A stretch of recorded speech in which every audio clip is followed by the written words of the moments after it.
you or your family come to Grand Island? Dad come in Grand Island here, but Jim Camaras had the Grand Island Transit Company on the corner.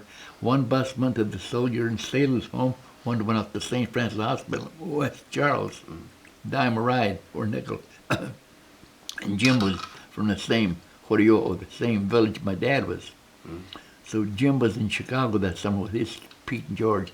And then Dad was up there. He says, George, why don't we come out to Grand Island, see about buying this whole joint? And you know, Dad was a good cook. He was a low-key guy. He was good. And you know, Mom was gone. He put us in a home in Milwaukee, orphan home. I mean, not orphan, but Gus, Sam, and Pauline. You can see the pictures. And that's what happened. Then and Kazak was some other Greek guy, and he bought the old joint. And rent was $2 a day, $60. But my dad, you know, you'd like him. He's a good, you know, just he loved, you know, all you want to feed you. But he had his good ways, you know. You think about him. So anyhow. Did you start? Did you actually? Were you the one that started Coney Island there? No, it was a hot dog joint then. Okay. Yeah, it was a hot dog joint then. It wasn't a joint. There wasn't no customers. Yeah. Shit, no, he was, you know, it's just a different world.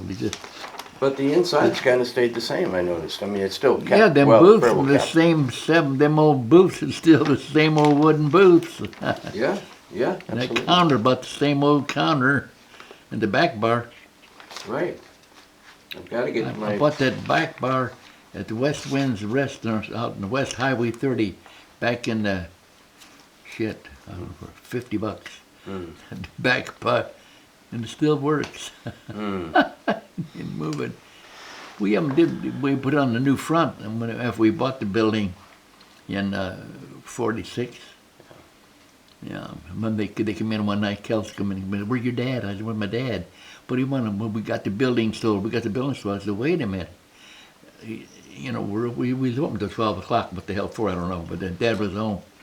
So they got to have the money by noon the next day.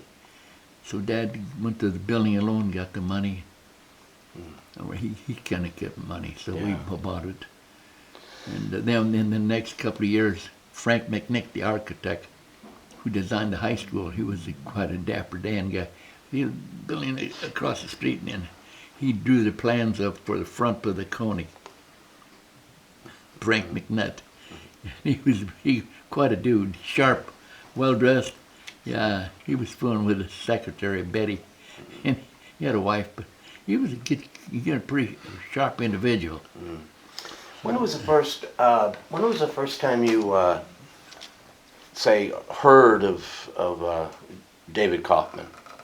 Oh, down in the old days, we'd go down there and buy the candy for a nickel and a dime, and the dime was worth 20 cents worth. And you get to know him, you had to look around and see him, because, you know, he had to look like this. Yeah, and, you know, but nobody took advantage of him, but he did nice, you knew about him, you had a respect for him, I guess. Did he? Did he do a lot of? Did you get a chance to talk with him much, or? No, I didn't really get the chance to talk to him too much because I was, you know, pretty young then, and you know. There was no reason to go into the store, or. Well, no, but Lottie was back then. We'd always visit with her. She told me one day after I got older, she said, "Gus, you better marry a Greek girl." Hell, I wasn't even 16, 17 years old. But Lottie's husband, Ham, he worked for the gas company. He was a student, and he had a good band. They always played at the Elks Club. That's sophisticated. Was it polka? Polka music? No, it was a good band. Oh, It was a good band. Big band. Yeah. Oh, nice. Yeah, because, you know, the Elks Club downtown was the place to be for the elite. Yes. Yeah. Yeah. When did you, got it. So, David Kaufmann, would you consider him to be was he a pretty successful businessman? And yeah, I would say he would be, but, you know, I've never heard about him much, we never talked about him much, because he just kind of kept to the side, you know. Then along come Mangelson's and what's his name, Izzy, and Lombard, and then Rutlinger. But them guys all, he trained him how to count money. Yeah. It's a hard statement to make, count money. What do you mean? If people would know how to count money today, they'd be richer. That's bad philosophy, I know. No, that's a good But, point. just the deal, it's just, you got to figure it out. You think you got it all, you think you got it all, you got nothing. You think you got, I had this one guy, I guess I got all the money in the world I got it made. I said, put him in it, bow tie. Because you have a lake in the dike, you put your fingers in, your toes in, your dick and your tongue in. Before you know it, you got a new hole. Where are you going to find it to plug it? It's bad philosophy. What did, but was Walbach and Kaufmann, were they business They associates? might have been, see. Yeah. Then Walbeck, he got to fool around with the airport, and then the air flying a little bit too. I guess that was that would have been in the early 30s. Tell me a little bit about Walbach's store. What was that like? Oh, that was a beautiful store. And every department was great. Like I say, the gals would want to work just for $1 a day because they could wear them seamless, and it was just the place to be, Walbach's. And it was just, we didn't shop that much. We went down the street, Greenberger's or Gorman's or the other one. But the other Jewish clothing stores were good. I mean, Wardrobe, I think Mo Shapiro, and them guys, they guys ran a pretty good. I've heard that some people were telling me yesterday that Grand Island, you had a German community, Yeah. but then there was the Greek community, there was a Jewish community, and they got kind of close. Yeah, at that time. Tell me about that. That was before we got, like I was telling you, this gal was a neighbor of ours around the corner for years, and I ran into her at the Tiffany Square 3-4 years ago. I was there for something to do, and she got I said, why in the hell didn't I talk to you before? Because she was well up to date on something else, Yeah. So there was a lot of stories out there too, I mean, Huh? Go ahead. we got involved with the Yancey Hotel, Theros.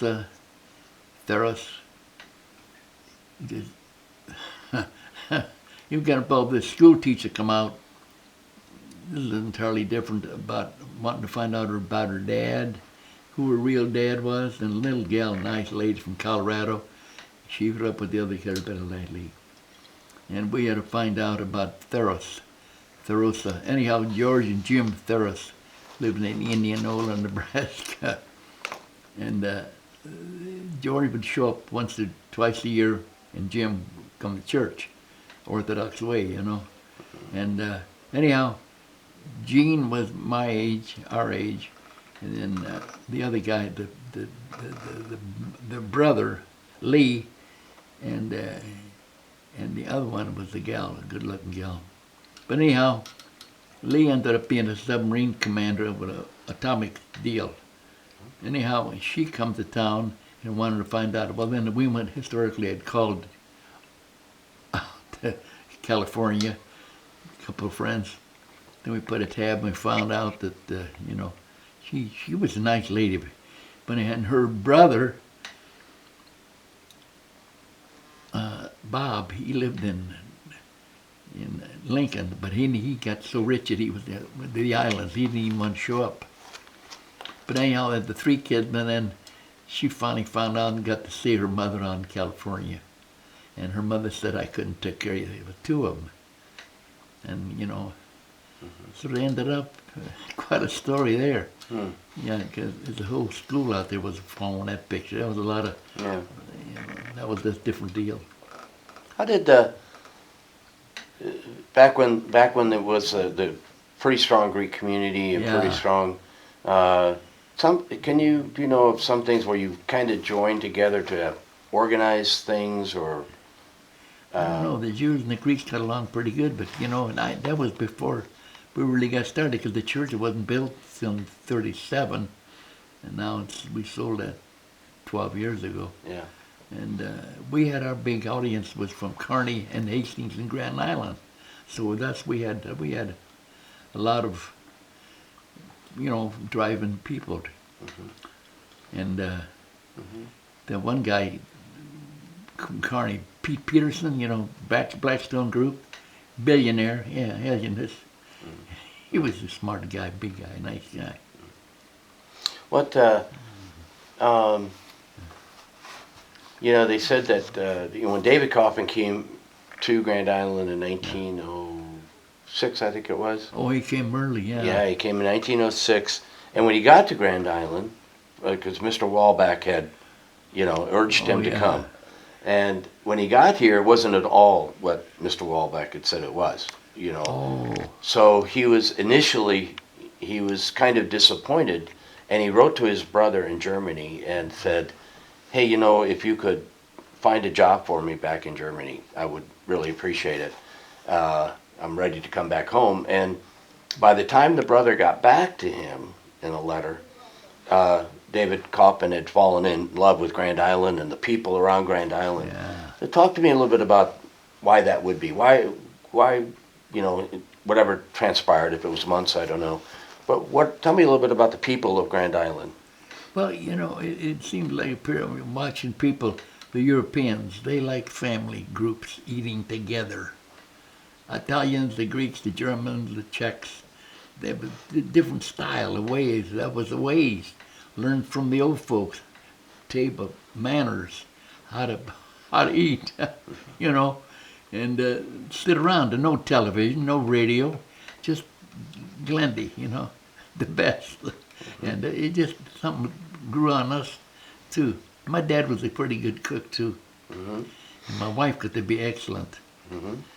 Did people in Grand Island, did they really kind of, because you said that Europeans. Oh yeah, the Europeans, yeah. Yeah, and the Greeks and Italians, it's like community, we're together, we're family. You see that in Omaha, in the old steakhouses them days. Yeah. You'd see the family together. Yeah, yeah. And nobody around, the grandpa, grandma, and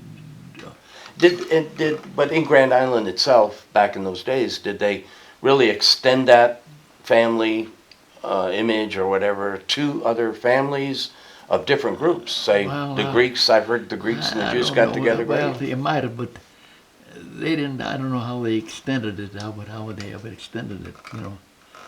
Then it all changed. Because we didn't have many black families there. Some of the families were poor and some were pretty good, and there wasn't that many. Mm-hmm. Yeah. So, Kaufmann, nobody knew about him bringing people from Europe, right? Yeah. Sponsoring people. Yeah. Why do you think that? When did you first hear about that? Well, I heard it was later. I heard about that later. And when in the hell did he hear about it? You know what I mean? I heard it was young.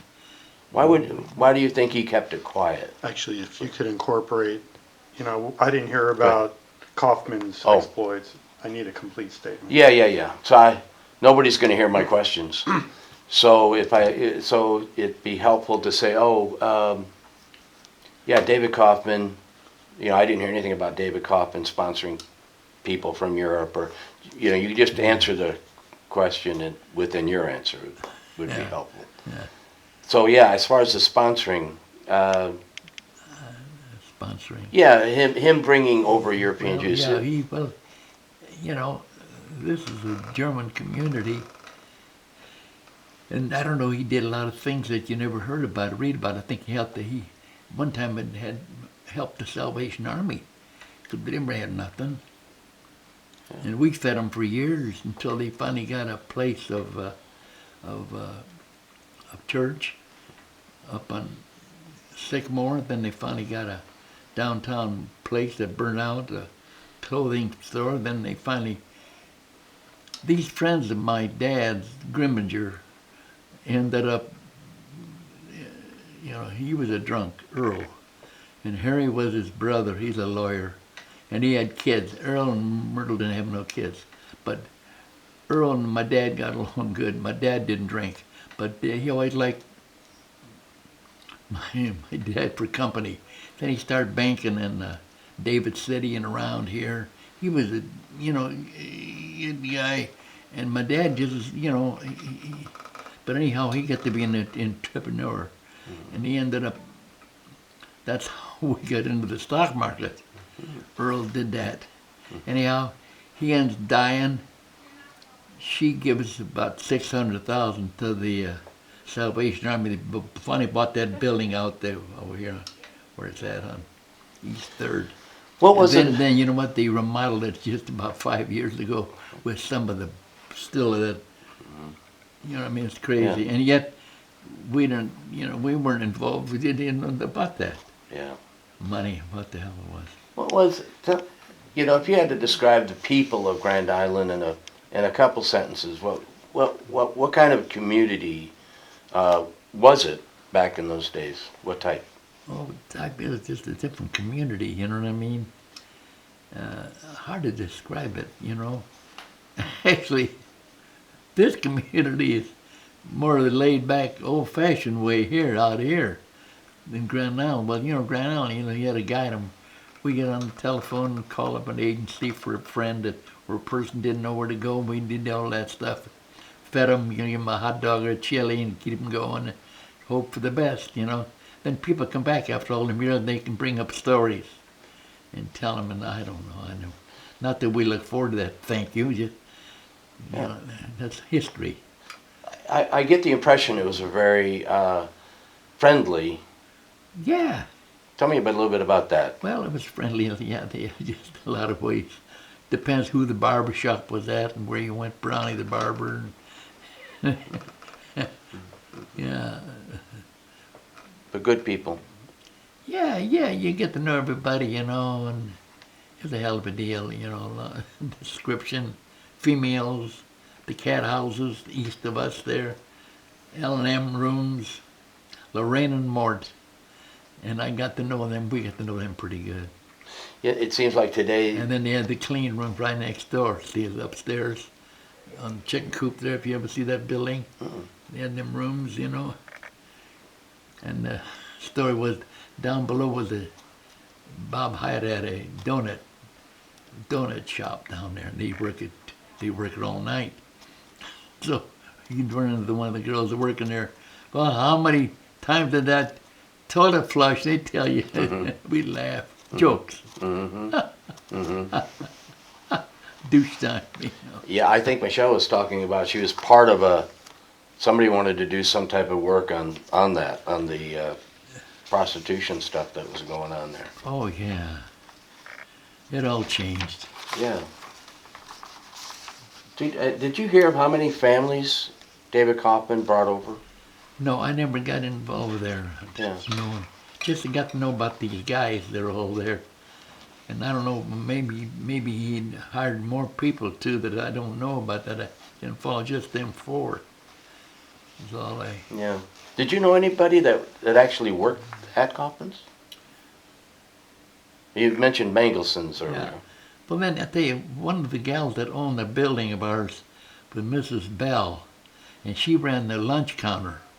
So there was three daughters that owned our Coney Island building, Bill Ivers' daughters, and she worked there. And yeah, Lottie Crawl, she was always nice. She's good help. They're all good help, you know. At Kaufmann's. Yeah, man, and the candy was good because it was, you know, but they had nice big square deal and all them different candies.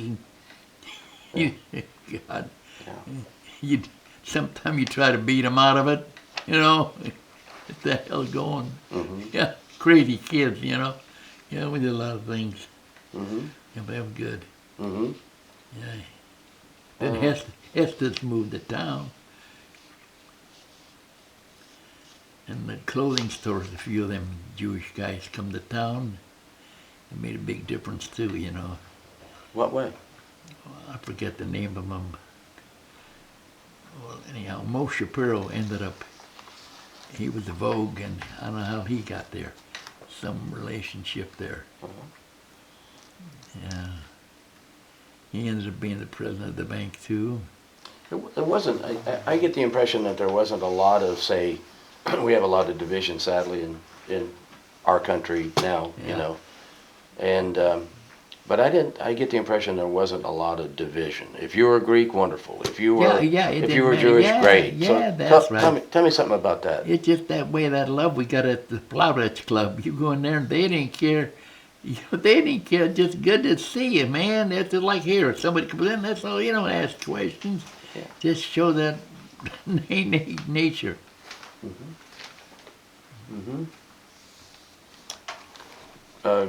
Green burgers? Go ahead, you can talk. You can. Yeah, bring it up. Okay, good. So, Kaufmann didn't talk about his sponsoring and bringing people over from Europe, I don't think he did. but eventually the news came out. A book was written and people started to know. Yeah, I didn't know who wrote the book. I wouldn't have known that part. Yeah. Did it become a thing that people in the towns talked about, or was it still really No, quiet? I don't think nobody knew what it meant. Okay. You know, if it did come out, I didn't even read the book, Yeah. and nobody ever talked about it. Nobody condemned because you were Jewish.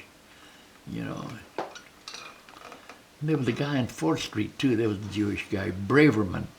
I went to school with his son Dave. I forget his first name, but he was a Jewish guy. Had a junk shop on 4th Street. You went to school with him? Jewelry junk. Okay. Not jewelry, the junk Yeah. shop. Yeah. Braverman, yeah. Okay. Then they had a store in Hastings too. That Cully had a big junk shop there too. The different ones, Yeah. cousin. But it all probably relates, doesn't it? Yeah, it does. Yeah. you Yeah. know. One will get Larry, you. any questions? Izzy Khan. Oh, He's yeah, another Khan. fellow you might. He lived up Oh, a block away from where I grew up. Is he Khan, right? Didn't he do Isidore, yeah. yeah, didn't he have a car dealership? Yeah, up on Fifth and Tell me- Pine up there, he had a building there, Yeah. and he got his little guy. Can you Tell me- mention him He by looked name? more like Yeah. Jewish than any of them. You know what I mean? Yeah, tell me, But when you know, when you describe him, say, yeah, oh, Izzy Khan, yeah, he did this and this. If Yeah. you could do that for me. Izzy Khan, he didn't do I don't know what he did, but he got involved someplace. Like think back, maybe you know more about it, Larry.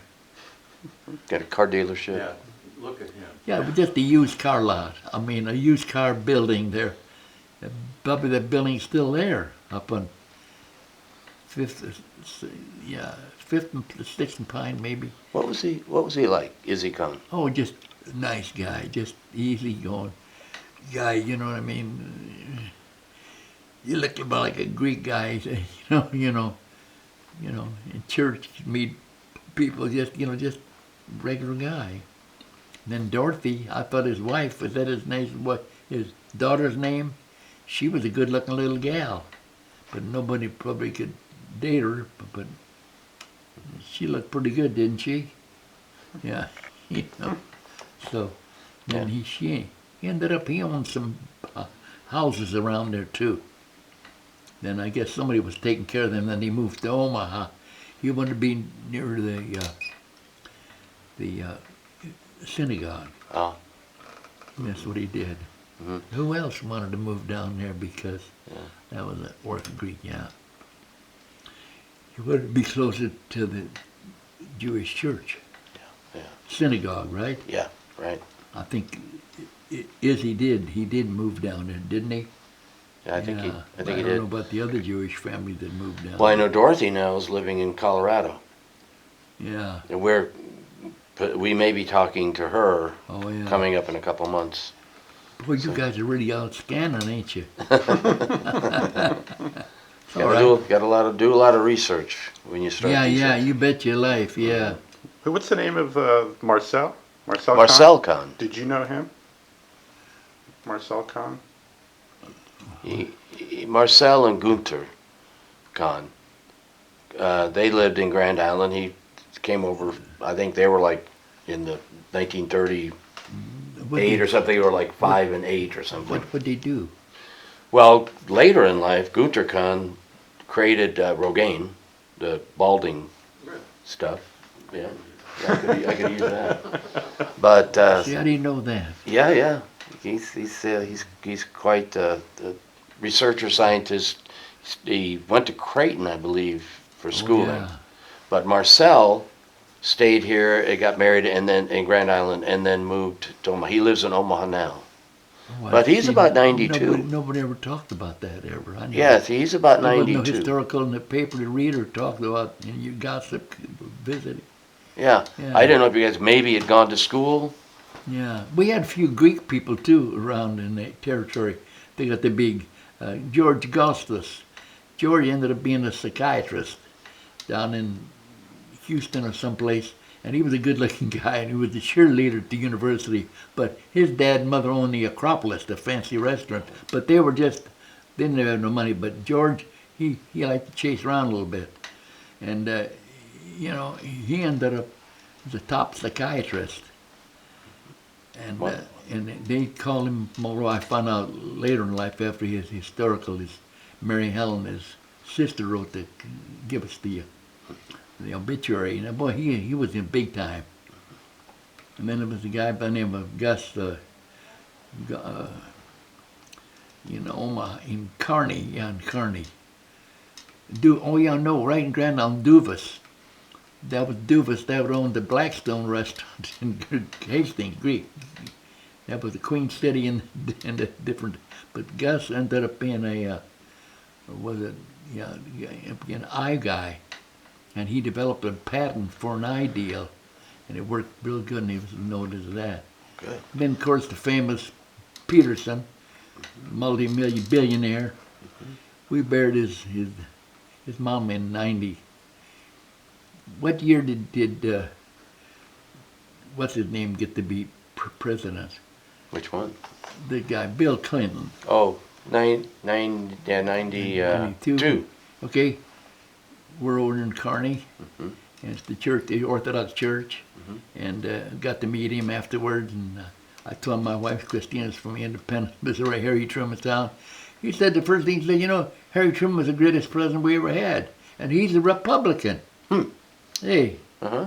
hey. Yeah. And then that was in the time of the year, that was the election time. I should have guessed it because if I'd have bet some money, I'd have bet that Clinton was the man. Mm-hmm. See to me how this is working. I've been playing them horses for years, and you always get the tip that way. Mm-hmm. Low key, you never know, bang. Mm-hmm. I've been lucky. Mm-hmm. Yeah. And don't spend much. Mm-hmm. I don't like to spend much. No, I hear you. Pretty good. Yeah. Yeah. But anyhow, Yes. that was Gus Duvas, yeah. Nick Duvas, yeah. There was Katie Duvas, and then the Cosmos family was the other people at the Queen City Yeah. in Hastings. They had them fancy restaurants. I mean, they had the paneling, like the old Yeah. not walnut, but the paneling on the wall and stuff like that. Yeah. For children. That was the old days. Right. And I'm gonna pause for a sec. Yes. store on the corner. And Cully had that. Mhm. His son is still alive, maybe he's not. And we bought our clothes down there too. It was good. When did Greenberger's open up? Well, and Greenberger had that body shop on East Second. Yeah. Greenberger, Yeah. right where you come in on the 2nd Street on the Highway 30, the overpass, that little overpass. His shop was right there. Yeah. And then I went to school with Shirley Greenberger. She was a nice gal. Yeah. Get my head going a little bit here, yeah. Yeah. And just regular people, but them Jews looked like the Greeks in them days. They're Yeah. dark and they got the noses. Oh yeah. Yeah. But they weren't playing around. They were all just, But you got along. Everybody got along. oh yeah. Yeah. Tell me some more about that. You got. It's just hard to describe, Sports they didn't play much sports, the Jewish people, kids. The Greeks got a little bit, we got into that too. Yeah. Can I ask Go a ahead, question? please. Did you know any of the Jews that came over from Germany? And if you did they ever talk about what it was like there? But no, the one guy by the name of Bill Schroeder, he was a tailor for Greenberger's, and he was a blue-eyed guy, and his daughter lived, and he had the accent. The tailor Bill was a good guy, and he liked to talk to you, and he had the old. That's the only guy I remembered that he was from the old country, and maybe I don't know how he got here. Maybe he got through with Cully. I don't know. Oh, what year was that? Oh God, this is after the war. Yeah. Oh yeah. I wonder if Cully, Mike Cully is his name, if he's still alive. But he was pretty sick. Yeah, I can't think about any Jewish people. Yeah, this Bill Schroeder, he was a good tailor, and he'd tell you this and that. If I wanted to cut a certain way, I got fuzzy with my clothes. I was the only one, and it was a different deal. We just like. Yeah. Yeah, Bill Schroeder was a nice guy. Then his daughter's husband died, and then she remarried, and then he died, but she was a nice gal, too. Rosie, yeah. But Bill was just, he's typical German. You know, he had this accent and mannerisms, and he's all right. Very exact. Yeah, he was just, he knew how to tailor, too. You know? You know, he'd get your clothes out, and he'd work overtime. And Greenville, that's on the corner there. I think there's a shop there on 3rd and Walnut, not 3rd and Walnut, 3rd and Wheeler. On that corner, right across from Howard Hand's jewelry store. The store's right here, and then across the street on the corner was that Greenberger's there. And the Vogue, Mo Shapiro had that. Mo ended up being the president of the bank. At one time there was 3 bankers, they were all Jews that had it. I can't have hell of a time remembering. Wallback was one of them, I think. I think it was And Mo Kaufmann. Shapiro was one of them, maybe. Kaufmann was the other. Commerce, I think, or something comes to mind. Yeah. That was quite a deal, but nobody made any comment on it because that's the way it went, you know. Yeah. People didn't ever talk about it and get into Wasn't that right around the Depression, too? Where banks yeah. were failing, maybe Yeah. having a bank wasn't a good idea. No. Yeah, everybody. Did you ever go to the Grand Theater? Oh yeah. Can you tell me about it? The Grand Theater, yeah, that's where we got to going with the Grand Theater, with Wally Kemp. But Yeah. he told me and my brother, guys, get to go and go to bed. Now go up the stairs and go around the corner, the Lucerne rooms, but the nice apartment, not room, but we had 2 bedrooms, one for my dad and me and my brother Sam, and the other one for Pauline and my sister. So the rent was cheap, so it was up the stairs. He'd get us going. Yeah. Then we got to know each other, and then pretty soon we get a free show and this and that. But Wally, the Grand Theater got to be the place, you know. He did a lot of things there, yeah. And were there were movies there. Oh yeah, good movies there. Any other things? Well, just Wally Kemp was the big deal there. Yeah. And then, like I say, Schiller owned it. He died, nice gentleman guy. And then Madeline was her name. I guess that's when Kaufmann married her. And then it ended up, they all died. Then Wally was there as the last one, you know, and Wally didn't flaunt it that he was the man because he was just a regular guy. You ever met Wally Kemp? You didn't, you know him. He was just a he talking guy, liked to be around people. He gave my mom away at her wedding. Oh, excuse me. Then they opened up the drive-in theater out west. Remember that drive-in theater? It's all mall now. Yeah. Yeah, but I'm saying these guys just, hey, I'm trying to get my head going, babe. I can't go. I'm trying. I didn't know that. You know, you get your minds going, you get to thinking a little better, Gus. Sure. Yeah. Sure, I get it. You bet. You know, You bet. ask me no questions, I'll tell you no lies. I'm trying to think of what is any other? Am I missing? You got anything else, Brian? That I'm pausing. It's Lechner. He was a postmaster, you know, that was being a postmaster was just like being the mayor. yeah. He'd go around, how you doing, nice guy, and Right. then his wife died and he'd still come in the Coney. So they still, even the highbrows would come in the Coney, he'd find out what's going on, I guess. Yeah. And nobody knew nothing, you know. They must have been good dogs. Yeah, that's it, that's right, Yeah. at that time. We did big Coney business more than what he does today. And the Conies, back in the 70s, people come in, 4 people come in, 2 people, hey, so you'd call.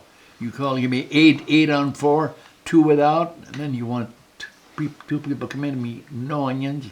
You'd say 3 on 2, 1 without, then you'd call and then they'd make them. Yeah. Yet, now it's all different, you know. Yeah. Yeah. But it's still profitable, I think. I think so. Oh yeah. It keeps him going. Yes. He works like a white man now. In the old days, we worked long hours. Now he can opens up at 8:30 and closes at 5. Yeah. Saturday's half day, which is always good. Yeah, good. And but he sells that chili sauce. My God, $10 a pint, $20 a quart, and he gives people want 2 and 3 quarts of that to take home with them. Yeah. They must use that chili sauce and use it for the different cooking and all that. Yeah. Yeah.